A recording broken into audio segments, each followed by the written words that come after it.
Hi friends, welcome back to my channel. ఈరోజు recipe వచ్చేసి క్రిస్పీగా టేస్టీగా ఉండే మురుకులండి. మనం ఎప్పుడు చేసుకునేలా కాకుండా ఒక్కసారి ఇలా ట్రై చేయండి. ఈజీగా చేసేసుకోవచ్చు. ఒక్కసారి చేసి పెట్టుకుంటే 1 మంత్ వరకు నిల్వ ఉంటాయండి. ఏదైనా ఫెస్టివల్స్ టైంలో అయినా ఈజీగా చేసేసుకునే రెసిపీ అండి. ఎలా చేసుకోవాలి అనేది టిప్స్తో సహా షేర్ చేస్తాను, చూసేయండి. ఇక్కడ నేను ఒక బౌల్ తీసుకొని 1 కప్ వరకు రైస్ ఫ్లోర్ తీసుకున్నానండి. నేను ఇక్కడ కొంచెం ఎక్కువ క్వాంటిటీలో చేస్తున్నాను. ఏ కప్పుతో అయితే రైస్ ఫ్లోర్ తీసుకున్నామో అదే కప్పుతో 1/2 కప్పు వరకు శనగపప్పు తీసుకుంటున్నానండి. ఇది ఫ్రైడ్ చనాదాలండి. తీసుకొని ఫైన్ పౌడర్ లాగా మిక్సీ వేసేసుకోవాలి. బాగా మెత్తగా వేసుకోవాలండి. వేసుకొని నేను ఇక్కడ దీనిలో స్ట్రైనర్ పెట్టేసుకొని అందులో కొంచెం కొంచెంగా యాడ్ చేసుకుంటూ జల్లించుకోవాలి.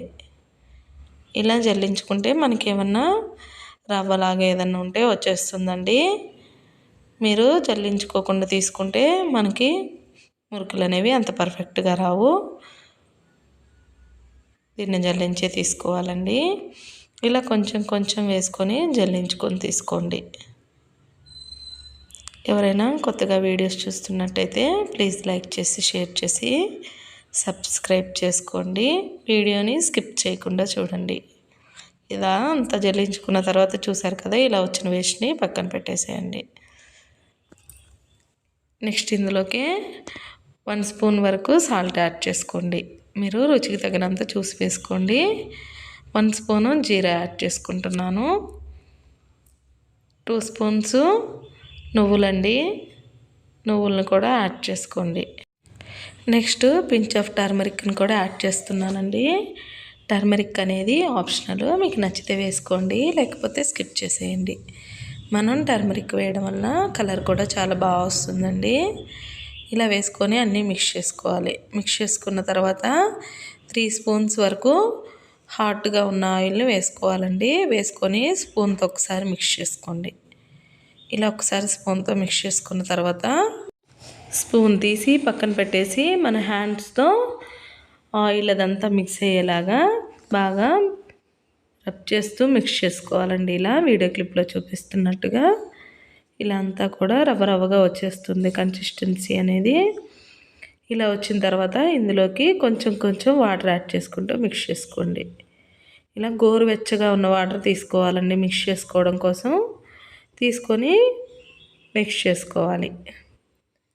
మరి ఎక్కువగా వాటర్ వేసేయకూడదండి. కొంచెం కొంచెంగా యాడ్ చేసుకుంటూ మిక్స్ చేసుకోవాలి. ఈ మురుకులకి పిండి అనేది గట్టిగా ఉండకూడదండి. కొంచెం లూజుగానే ఉండాలి. పిండి అనేది సాఫ్ట్గా ఉండాలి.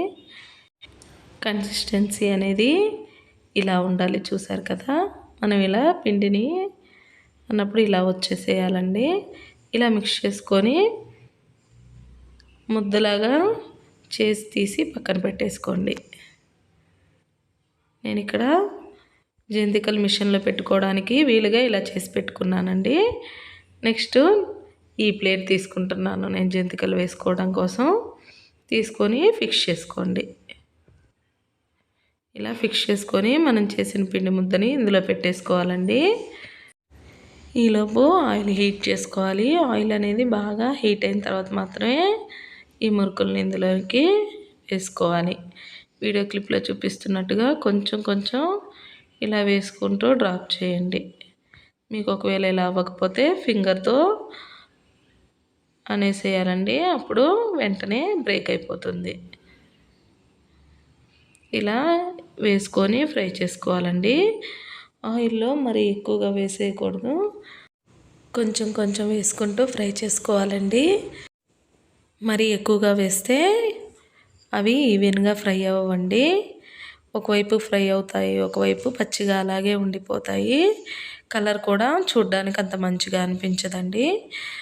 అందుకని కొంచెం కొంచెంగా వేసుకుంటూ ఆయిల్లో ఫ్రై చేసుకోవాలి. ఇలా కలర్ చేంజ్ అయిన తర్వాత తీసి పక్కన పెట్టేసుకోవాలండి. మనం తీసిన తర్వాత కూడా లైట్గా కలర్ చేంజ్ అవుతాయి ఇవి. ఇలా ఆయిల్లో ఎంచి తీసి పక్కన పెట్టేసుకోండి. మళ్ళీ మనం సెకండ్ బ్యాచ్ వేసేటప్పుడు ఆయిల్ అనేది కొంచెం హీట్ చేసిన తర్వాత సెకండ్ బ్యాచ్ని వేసుకోవాలండి. లేదంటే ఆయిల్ పీల్చేస్తాయి, అంత పర్ఫెక్ట్గా ఉండవు మురుకులు అనేవి. ఇలా వేసుకొని ఫ్రై చేసుకొని తీసుకోవడమేనండి. ఇంతేనండి, క్విక్గా ఈజీగా చేసేసుకునే మురుకులు రెడీ అయిపోయాయండి. ఎవరైనా ఈజీగా చేసేసుకోవచ్చండి, ఎక్కువ టైం కూడా పట్టదు. మనం ఒక్కసారి చేసి పెట్టుకుంటే 1 మంత్ వరకు నిల్వ ఉంటాయండి. స్నాక్స్ బాక్స్లో కూడా పర్ఫెక్ట్ రెసిపీ అని చెప్పొచ్చు. మీకు ఈ రెసిపీ నచ్చినట్లయితే మీరు ట్రై చేసి మీకు ఎలా వచ్చింది అనేది నాకు కామెంట్స్లో తెలియజేయండి. ఇలాంటి మరిన్ని రెసిపీస్ కోసం మన ఛానల్ని సబ్స్క్రైబ్ చేసుకోవడం మర్చిపోకండి. Thank you for watching.